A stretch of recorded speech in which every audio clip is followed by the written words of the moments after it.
सबसे पहले आप सभी को 15 अगस्त की ढेर सारी शुभकामनाएं। स्वतंत्रता दिवस की ढेर सारी शुभकामनाएं आप सबको। आशा करते हैं कि आप लोग स्वस्थ होंगे, अच्छे होंगे, पढ़ाई भी अच्छी चल रही होगी। और इस आज़ादी के दिन पे मेरी अभिलाषा ये भी है कि आप लोगों का जो आने वाला भविष्य है, जो भी एग्ज़ाम है, वो सफल हो। आपके ज़िंदगी में जितनी बंधनें हैं आप उससे आज़ादी पा जाएं। तो इसी के साथ ही हम शुरू करते हैं। चैप्टर नंबर 3 क्लास 10th की एनसीईआरटी चल रही थी। आज हम करने वाले हैं चैप्टर नंबर 3 जल संसाधन। ठीक है, उसको आप लोग ध्यान से देखेंगे। जो भी भाई बहन वीडियो पे नए हैं प्लीज़ वीडियो को लाइक कर लें और चैनल पे पहली बार हैं तो चैनल को सब्सक्राइब कर लें। ठीक है, और एक मोटिवेशन के तौर पे एक मुझे लाइक ज़रूर करें। तो चलिए स्टार्ट करते हैं। पूरी एमसीक्यू होने वाली है और रियल एनसीईआरटी है, इसमें कोई भी एक्स्ट्रा ऑर्डिनरी क्वेश्चंस नहीं है। जो आपके पॉइंट होंगे एक्स्ट्रा उसमें ऐड किए जाएंगे। तो पहला क्वेश्चन आपके सामने कि नीचे दिए गई सूचना के आधार पर स्थितियों को जल की कमी से प्रभावित या जल की कमी से अप्रभावित वर्गों में वर्गीकृत कीजिए। स्टार्टिंग में 2-3 क्वेश्चन आपके बुक के पीछे जो आपके एक्सरसाइज में एमसीक्यू दिए होते हैं वो भी हमने इसमें इंक्लूड किया है। उसके बाद से इस चैप्टर से बनने वाले जितने एमसीक्यू होंगे वो सब आपको प्रोवाइड किया जाएगा। तो पहला क्वेश्चन ये कह रहा है कि इसमें से कौन सा वर्ग है जो जल की कमी से प्रभावित है और जल की कमी से अप्रभावित है। तो ये बताइए सबसे पहले कि अधिक वार्षिक वर्षा वाले क्षेत्र, क्या जहाँ पर अधिक वर्षा होगा तो वहाँ पर यदि जल की कमी हो जाएगी तो क्या वो क्षेत्र प्रभावित होगा कि नहीं होगा? जाहिर सी बात है प्रभावित होगा। तो ये जल की कमी से होने वाले प्रभावित एरिया हैं। उसके बाद क्या है, अधिक वर्षा और अधिक जनसंख्या वाले क्षेत्र, यहाँ पर भी यदि जल की कमी हो जाए तो वहाँ पर भी प्रभाव आपको देखने को मिलेगा। तो ऑप्शन नंबर 1 और ऑप्शन नंबर 2 ये जल की कमी से प्रभावित होने वाले क्षेत्र हैं। ठीक है, और ऑप्शन नंबर 3 और ऑप्शन नंबर 4 जो बच गए आपसे वो आपके नॉर्मली ऐसे हो गया अप्रभावित वाले क्षेत्र। ठीक है ना, जल की कमी से इन पे ऊपर कोई भी प्रभाव नहीं पड़ेगा। अगला पॉइंट हम देखते हैं। अगला क्वेश्चन आपके सामने है, इसमें इसी टाइप का क्वेश्चन था। वो कह रहा है कि निम्नलिखित में से कौन सा वक्तव्य बहुउद्देशीय नदी परियोजनाओं के पक्ष में दिया गया तर्क नहीं है। तो इसमें ऑप्शन नंबर आपका 2 करेक्ट होगा कि बहुउद्देशीय परियोजनाएं जल बहाव के नियंत्रित करके बाढ़ पर काबू पाती हैं। बहुउद्देशीय परियोजना का यही लक्ष्य है कि जो भी जल बहाव है वहाँ पर उसको नियंत्रित करने के लिए, जो भी बाढ़ आती है उस पर काबू करने के लिए बहुउद्देशीय परियोजना लाई गई है। क्लियर है? आपको पता है बहुउद्देशीय परियोजना को हमारे पंडित जवाहरलाल नेहरू ने क्या कहा था?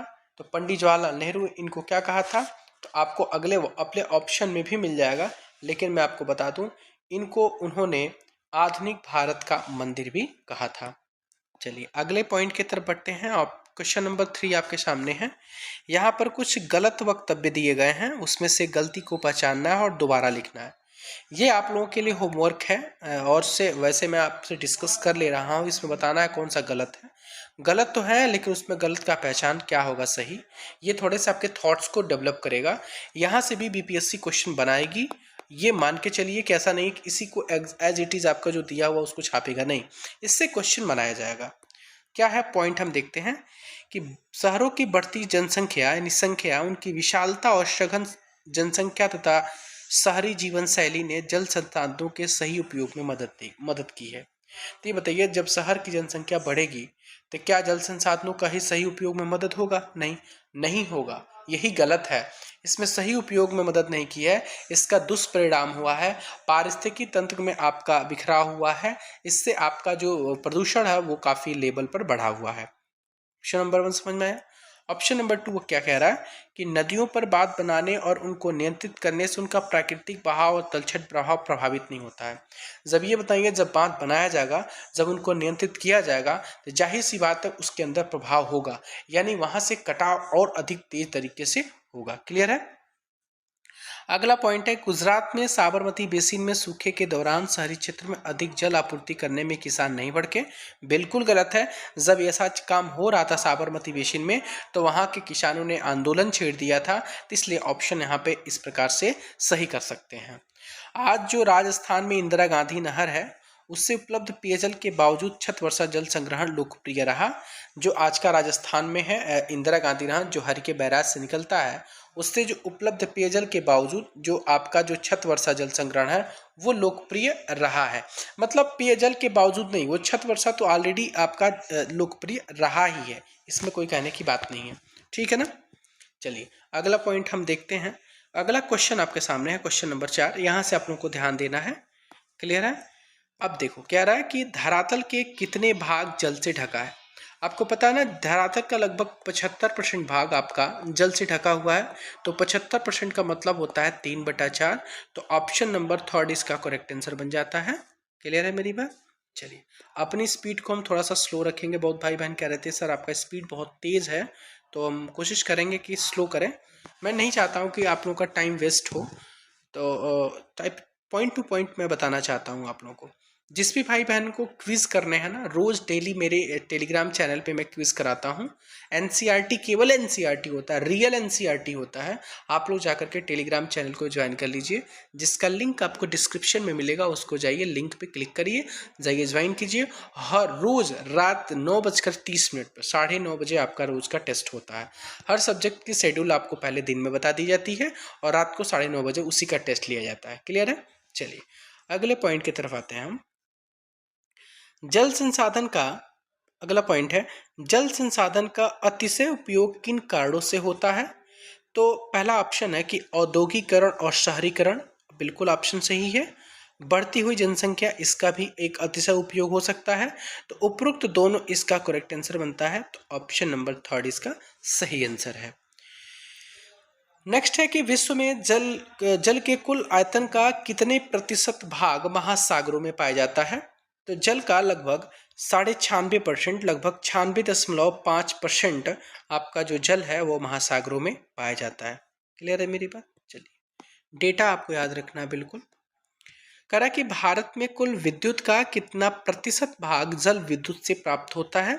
तो ये आपके एनसीईआरटी जब आप मेरा नोट्स पढ़ेंगे ना, नोट्स को जाकर के आप टेलीग्राम चैनल से जुड़ करके आप नोट्स भी प्रोवाइड कर सकते हैं, फ्री ऑफ कॉस्ट है। उसको पढ़ेंगे, सारे क्वेश्चन मिल जाएंगे आपको।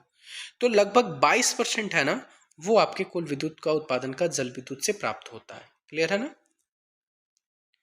अगला पॉइंट है कि ईसा के 1 शताब्दी पहले कहाँ गंगा नदी के बाढ़ के जल को संरक्षित करने के लिए एक उत्कृष्ट जल संग्रहण तंत्र बनाया गया था। तो वो बनाया गया था आपके इलाहाबाद के पास एक जगह है श्रृंगवेरा में। तो श्रृंगवेरा में अपने समय का सबसे बड़ा जल उत्कृष्ट केंद्र था ये, इलाहाबाद के पास श्रृंगवेरा, दिमाग पे रखिएगा बिल्कुल। किसके समय में बृहत स्तर पर बाढ़, झील, सिंचाई तंत्र का निर्माण हुआ था।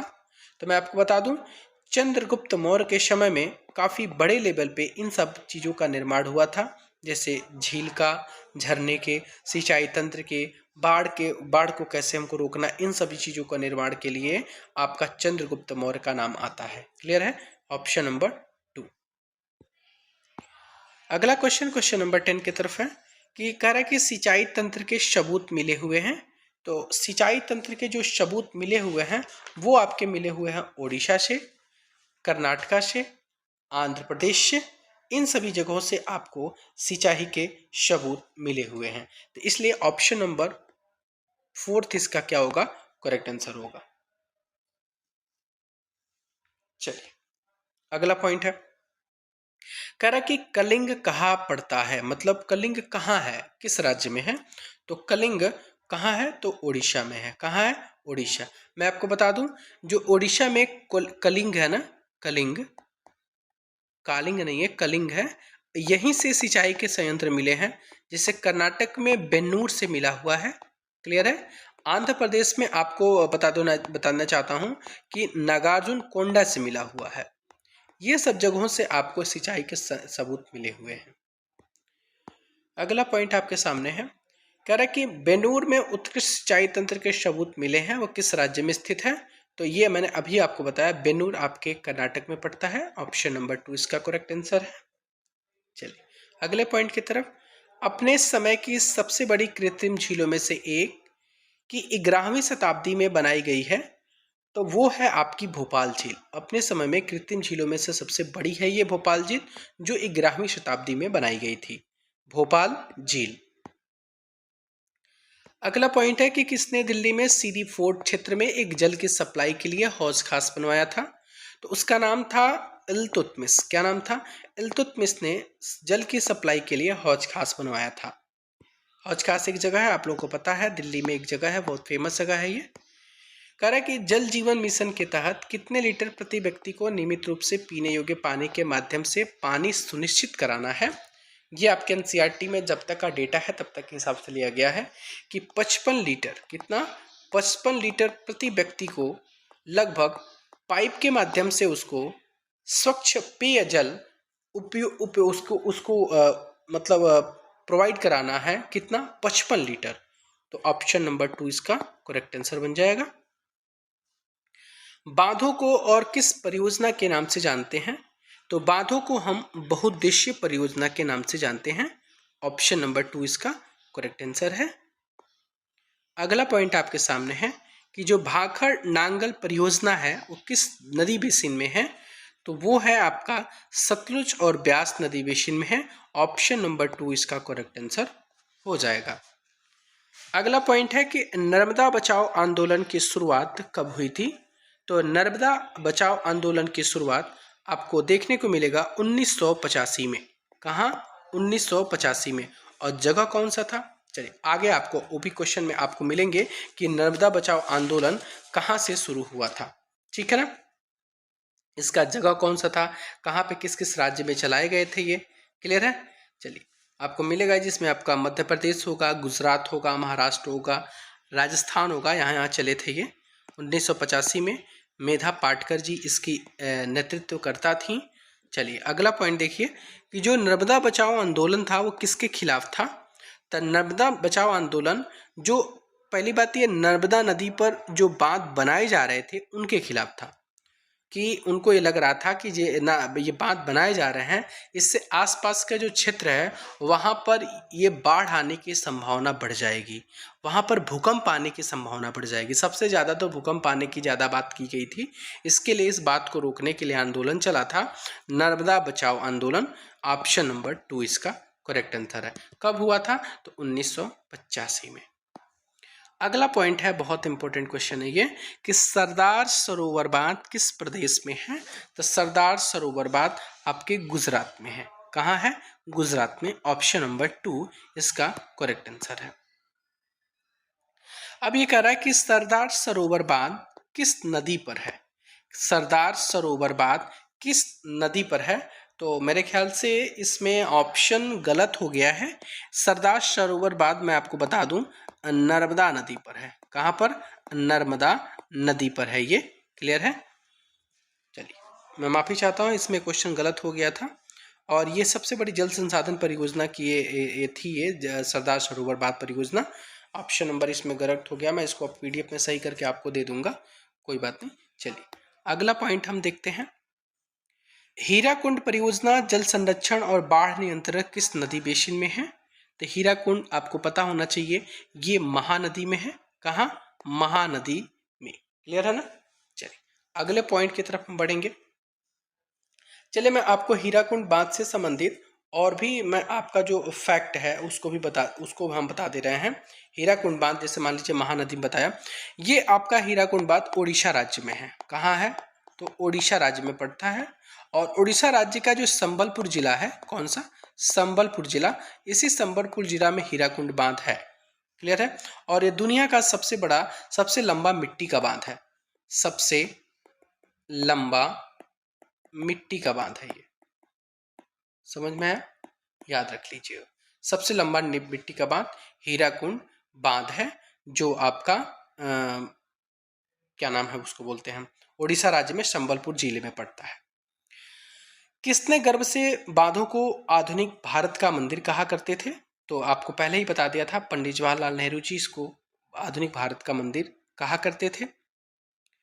अगले क्वेश्चन की तरफ बढ़ेंगे कि नर्मदा बचाओ आंदोलन की किसकी अगुवाई में चला था।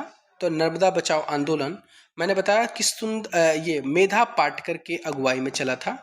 और यहीं पे आपको बताना होगा कि सुंदरलाल बहुगुणा किसके प्रणेता थे, किसकी अगुवाई करता थे। आपको कमेंट बॉक्स में जरूर बताना है कि सुंदरलाल बहुगुणा किस आंदोलन से संबंध रखते थे। क्लियर है। अगला पॉइंट कह रहा है कि नर्मदा बचाओ आंदोलन किस राज्य में चला था।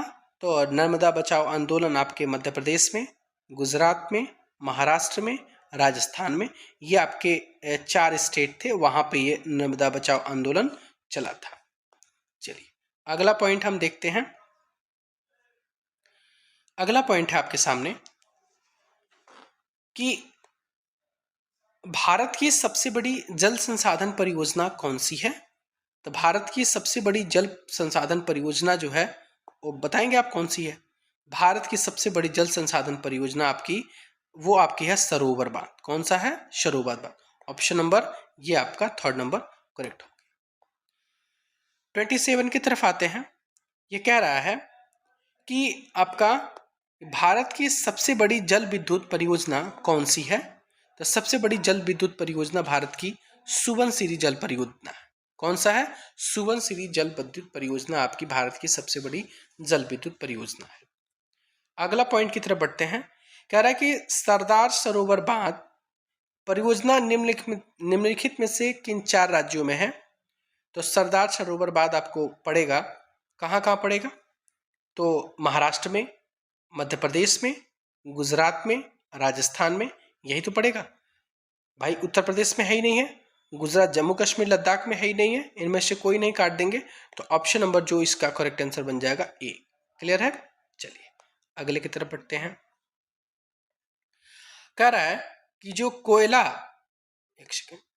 कोयना जो जल विवाद है ना, कोयना जल विवाद आपका ये किस नदी के जल को लेकर के है। कोयना जो है वो आपका कृष्णा और गोदावरी, कौन सा है?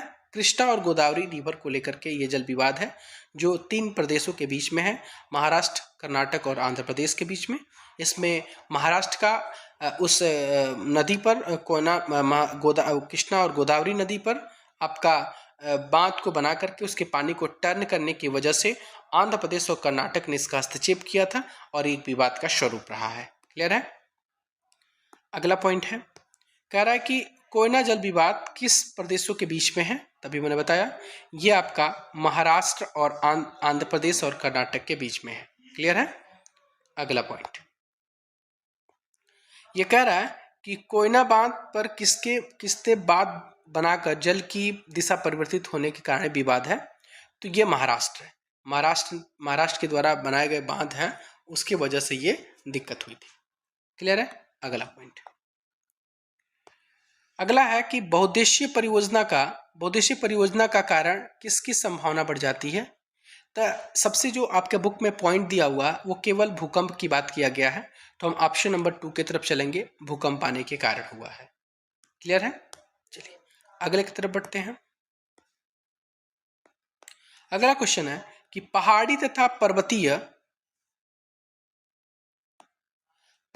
पर्वतीय लोगों में नदी की धारा रास्ता बदलकर खेतों की सिंचाई के लिए क्या उपाय किए थे। तो आप देखेंगे कि जो कूल और गूल था वो जैसी जो वाहिकाएं हैं उनको बना करके नदी की धारा का रास्ता को बदल करके वो उसको सिंचाई के लिए उन्होंने प्रयोग किया था। ऑप्शन नंबर ए इसका करेक्ट आंसर बन जाता है।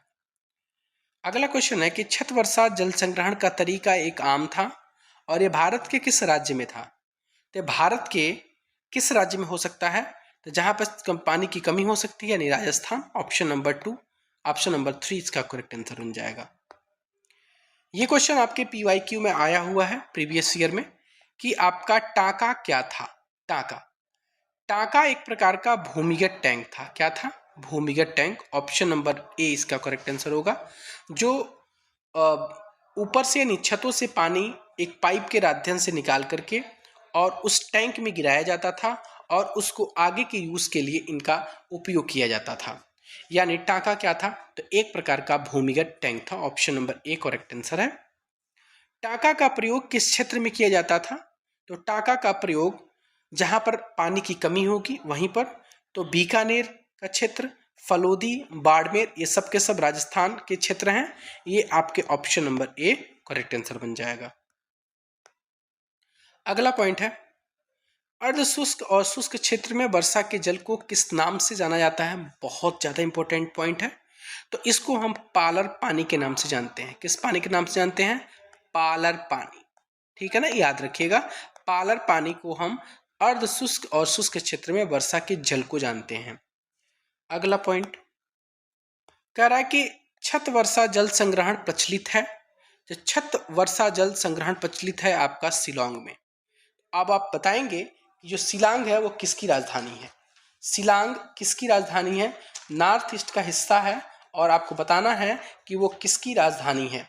तो शिलांग आपको बता दें मेघालय की राजधानी है। आप जो नॉर्थ ईस्ट की जो 7 सिस्टर है ना, उन सभी 7 सिस्टर की राजधानियों को याद रखेंगे आप। कोहिमा यहीं बता दीजिए, कोहिमा किसकी राजधानी है? तो कोहिमा आपको नागालैंड की राजधानी है। ऐसे से आप याद करके देख सकते हैं वहाँ के सीएम कौन है, वहाँ के राज्यपाल कौन है, वहाँ का कौन सा राज्य किससे आपका बाउंड्री शेयर करता है। इन सभी चीज़ों को आप जरूर देख लीजिएगा। अगला पॉइंट, इंदिरा गांधी का जो पुराना नाम था, इंदिरा गांधी नहर का, उसका पुराना नाम क्या नाम था? उसका पुराना नाम था राजस्थान नहर। क्या नाम था? राजस्थान नंबर। ऑप्शन नंबर 2 इसका करेक्ट आंसर है। इंदिरा गांधी नहर का जो उद्गम स्थान है वो कहाँ से है? तो उद्गम स्थान हरिके बैराज से है। ऑप्शन नंबर 1 इसका करेक्ट आंसर बन जाएगा। चलिए अगला पॉइंट है, कह रहा है इंदिरा गांधी नहर की संकल्पना सबसे पहले किसने दिया था? तो उसने दिया था कंवर सेन ने। कौन दिए थे? कंवर सेन ने आपका इंदिरा गांधी नहर की संकल्पना दिया था और इंदिरा गांधी की पुण्यतिथि के अवसर पे ही इस राजस्थान नहर का नाम इंदिरा गांधी नहर किया गया था। क्लियर है मेरी बात? कह रहा है कि बांस ड्रिप सिंचाई प्रणाली कहाँ की जाती है? ये कहाँ प्रयोग की जाती है बांस ड्रिप सिंचाई प्रणाली? तो ये की जाती है मेघालय में। कहाँ की जाती है? मेघालय में। ऑप्शन नंबर 3 इसका करेक्ट आंसर है।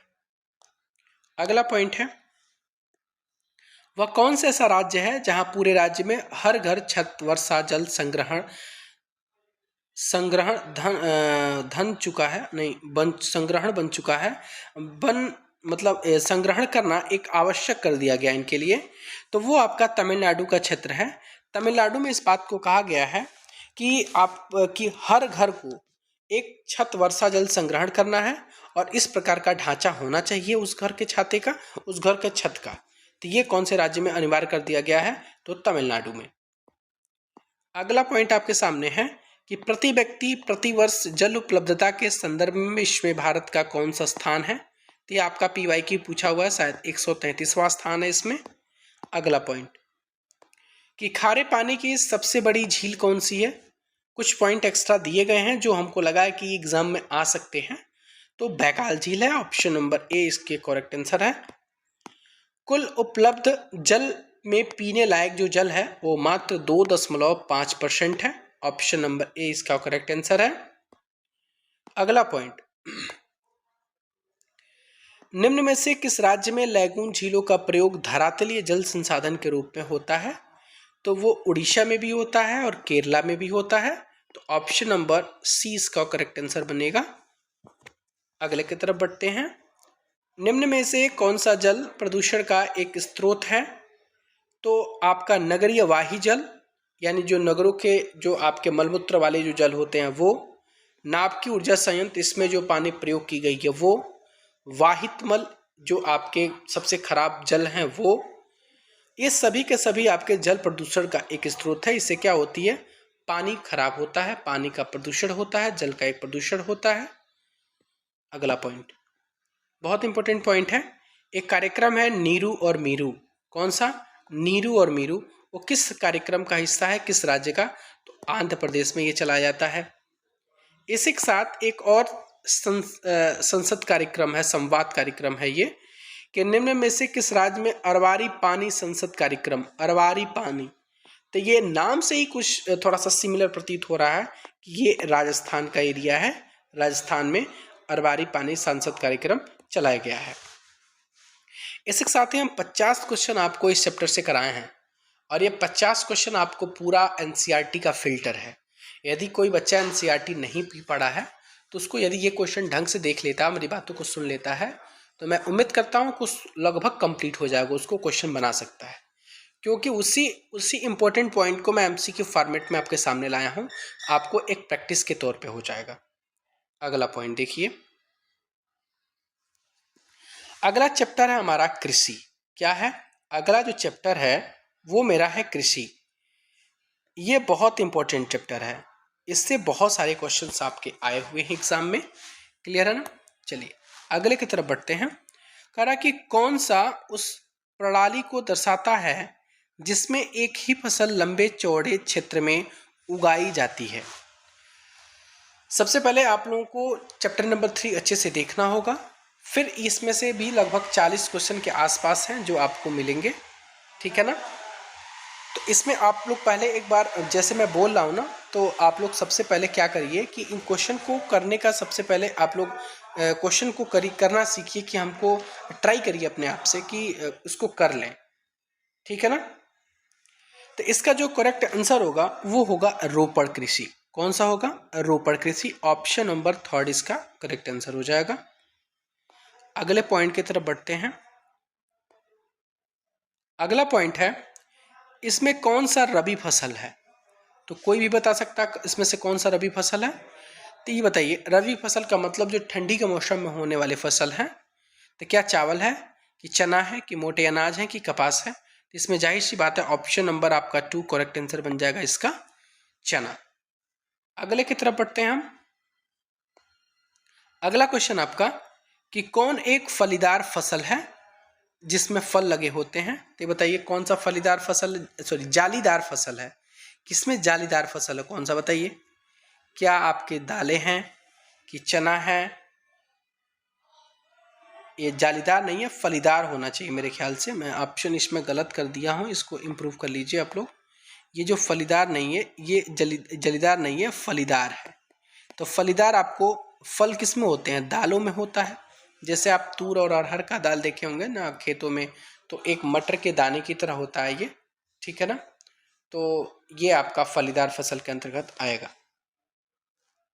वैसे चना भी तो आ सकता है, चना ऑप्शन भी तो है। ऑप्शन नंबर 1 ऑप्शन नंबर 2 दोनों सही है इसमें। क्लियर है ना? चलिए अगले पॉइंट की तरफ बढ़ते हैं कि प्रथम पंचवर्षीय योजना की शुरुआत कब हुई थी?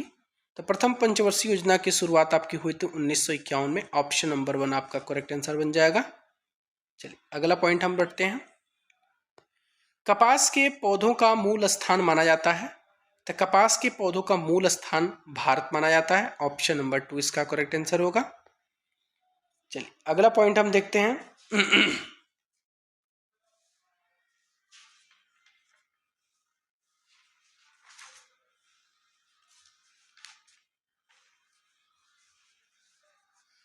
अगला पॉइंट है आपके सामने कि जो आपकी कृषि क्रिया है, कृषि क्रिया है, ये प्रथम है कि प्राथमिक है कि द्वितीयक है कि तृतीयक है कि चतुर्थ श्रेणी में आती है कृषि क्रिया? तो कृषि जो क्रिया है ना वो प्राथमिक क्रिया के अंतर्गत आती है। क्लियर है ना मेरी बात? ऑप्शन नंबर 2 इसका करेक्ट आंसर बन जाएगा। अगला पॉइंट है आपके सामने कि भारत की कितनी % जनसंख्या कृषि में संलग्न है? तो आपको बता दें, आपके जो एनसीईआरटी में दिया हुआ है 2/3। कितना? 2/3। तो 2/3 का मतलब 2/3। ऑप्शन नंबर 3 इसका करेक्ट आंसर है। अब देखिएगा यहां से क्वेश्चन आपको और अच्छे अच्छे मिलने वाले हैं, इसको बिल्कुल ध्यान में रखकर चलना होगा। क्या रहा है क्वेश्चन? ये क्वेश्चन कह रहा है कि जो स्लैश और बर्न है उसको किस कृषि के नाम से जाना जाता है? तो स्लैश और बर्न को हम झूम कृषि के नाम से जानते हैं। किस कृषि के नाम से जानते हैं? झूम कृषि। ऑप्शन नंबर 1 करेक्ट आंसर है। और इसी स्लैश और बर्न को कृषि को मैक्सिको और अमेरिका में किस नाम से जानते हैं? तो मैक्सो और अमेरिका में इसको हम रोका के नाम से जानते हैं। ऑप्शन नंबर 1 इसका करेक्ट आंसर बन जाएगा। इसी झूम कृषि को हम ब्राजील में किस नाम से जानते हैं? तो ब्राजील में इसको हम रोका के नाम से जानते हैं। ऑप्शन नंबर 2 इसका करेक्ट आंसर बन जाएगा।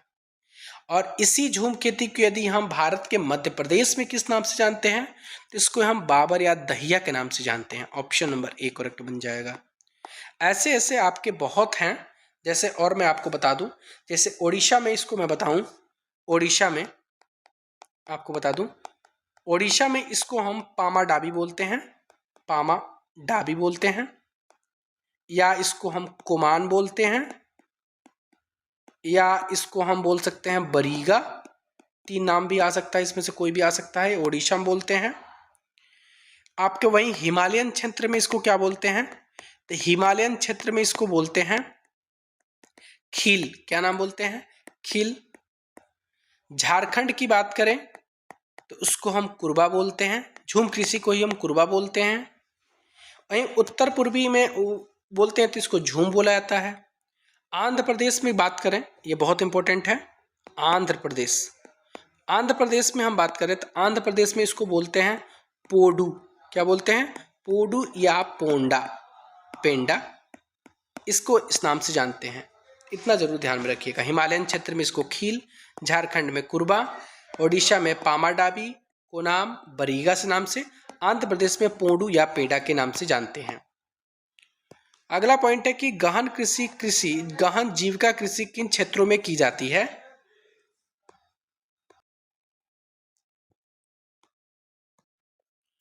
अगले क्वेश्चन की तरफ बढ़ते हैं हम। अगला क्वेश्चन क्या कह रहा है मेरा, कि जो गहन कृषि है वो कृषि किन क्षेत्रों में की जाती है। तो गहन कृषि आपकी जो की जाती है ना, जहां भूमि पर जनसंख्या का दबाव अधिक होगा, उसके बाद से वहां पर आपको जैव रासायनिक निवेशों का मात्रा अधिक होगा। यह एक श्रम गहन खेती के अंतर्गत होता है। तो इसलिए ऑप्शन नंबर आपका 2 यहाँ पे करेक्ट आंसर होता है, जहां पर जनसंख्या का दबाव अधिक होगा।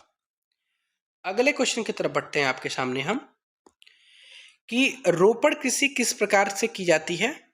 तो रोपड़ कृषि आपकी एक वाणिज्यिक कृषि है, जिसमें आपको गन्ना, केला, कॉफी, रबड़, इस प्रकार की रोपड़ कृषि की फसलें हैं, जहां पर श्रमिकों की सहायता ली जाती है, जहां पर अत्यधिक पूंजी की जरूरत पड़ती है। तो ऑप्शन नंबर 2 इसका करेक्ट आंसर होगा। अगले क्वेश्चन की तरफ हम बढ़ते हैं। अगला क्वेश्चन आपके सामने है कि रोपड़ कृषि का उदाहरण है।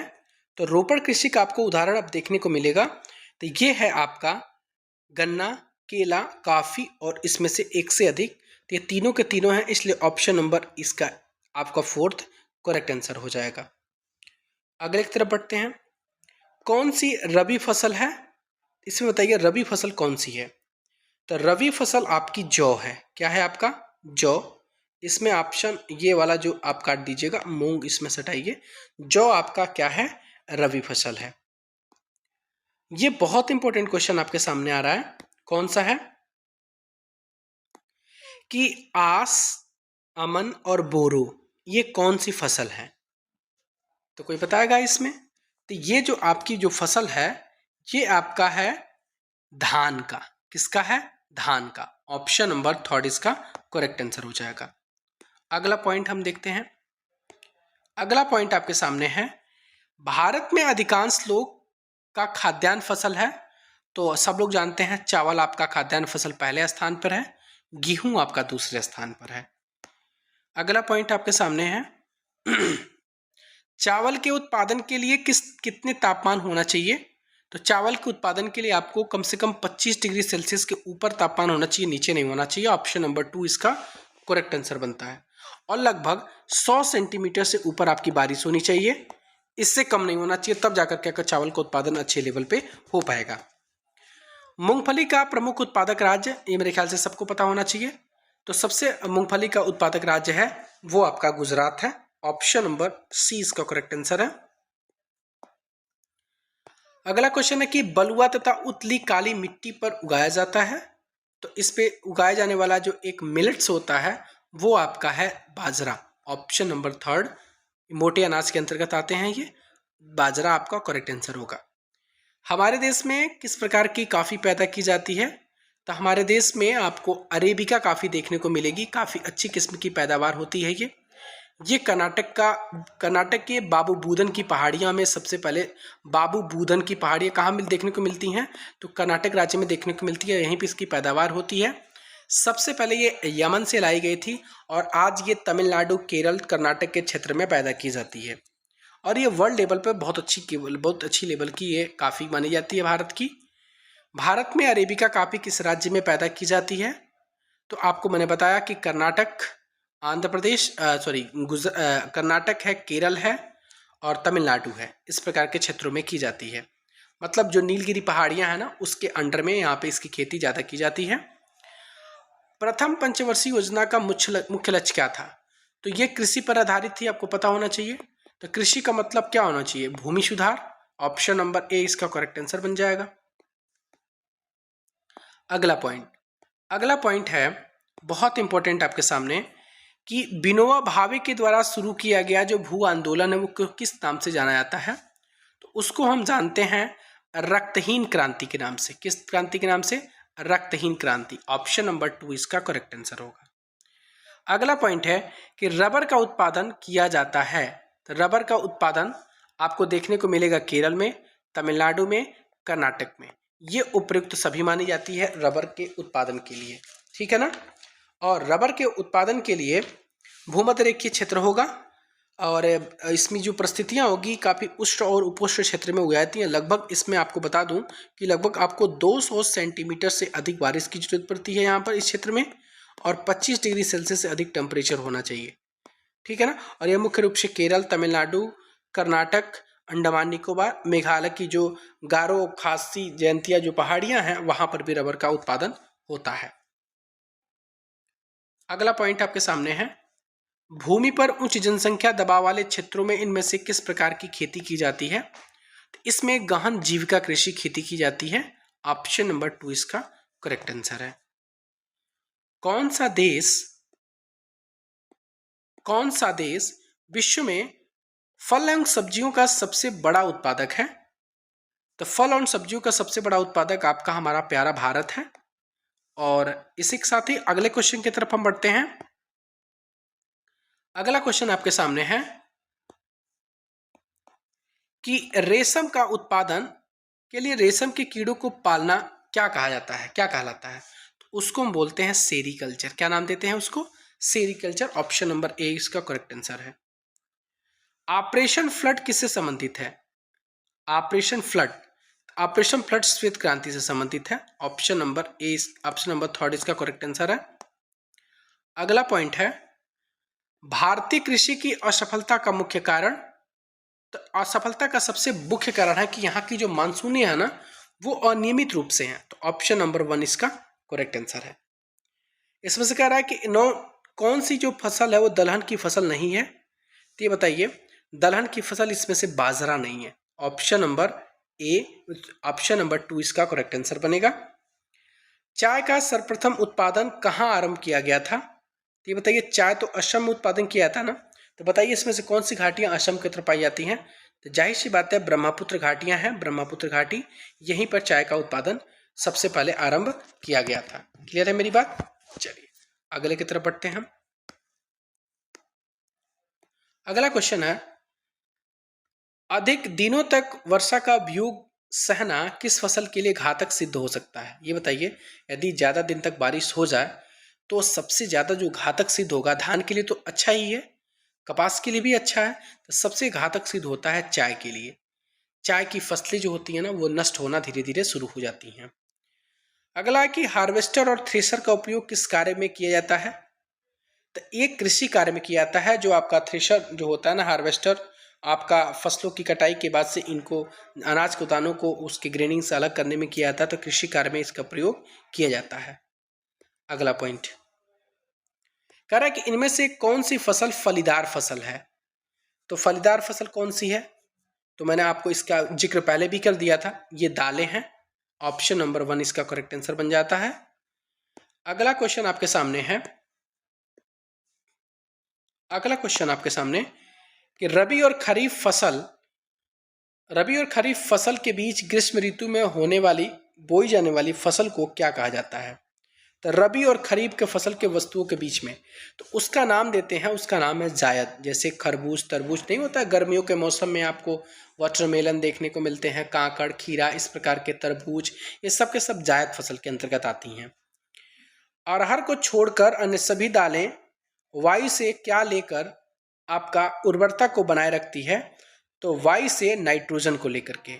आपको पता है नाइट्रोजन स्थिरीकरण के लिए आपकी सभी दालें आपको वायु से, केवल अरहर में आपको नाइट्रोजनीकरण स्थिरीकरण देखने को नहीं मिलता है। इसका जिक्र मैंने पहले बहुत पहले वीडियो में किया भी था। अगला पॉइंट की तरफ आइए कि भूदान जो ग्रामदान आंदोलन था किसके द्वारा शुरू किया गया था? तो ये विनोबा भावे के द्वारा शुरू किया गया था। भूदान ग्राम आंदोलन किसके द्वारा शुरू किया गया था? विनोबा भावे के द्वारा शुरू किया गया था। अगला क्वेश्चन है कि निम्नलिखित में से कौन सी कृषि प्रणाली का वर्णन करता है जहां एक बड़े क्षेत्र में आपकी जो फसल उगाई जाती है? तो वो सबसे इम्पोर्टेंट इसमें आपको मैं पॉइंट बताऊं, क्या कृषि को स्थानांतरित करना, या वृक्षारोपण कृषि, या बागवानी कृषि, या गहन कृषि? ऑप्शन नंबर 1 या ऑप्शन नंबर 2 कौन सा आंसर करेक्ट होगा, आप लोग बता सकते हैं इसमें। इसका करेक्ट आंसर वृक्षारोपण कृषि होगा। ऑप्शन नंबर 2 की तरफ बढ़ेंगे हम। तो वृक्षारोपण कृषि जो होती है ऐसी प्रणाली है जहां एक बड़े क्षेत्र में आपको एक ही फसल आपकी उगाई जाती है। क्लियर है मेरी बात? ऑप्शन नंबर 2 इसके साथ ही करेक्ट आंसर हो जाता है। इसके साथ ही आपको चैप्टर नंबर 4 तक मैंने आपको करा दिया है। आपको यदि आपने चैप्टर 1 चैप्टर 2 नहीं किया होगा तो आपको इसका लिंक आपको डिस्क्रिप्शन में मिल जाएगा, जाकर के आप देख सकते हैं। जो भी भाई बहन वीडियो पर नए हैं प्लीज़ वीडियो को लाइक ज़रूर कर लें, एक शेयर अपने भाई दोस्तों में ज़रूर करें। इसके लिए मेरा एक मोटिवेशन, मेरा एक हेल्प, मेरा एक सपोर्ट आप सबका ज़रूर चाहिए साथ। Okay, thank you so much.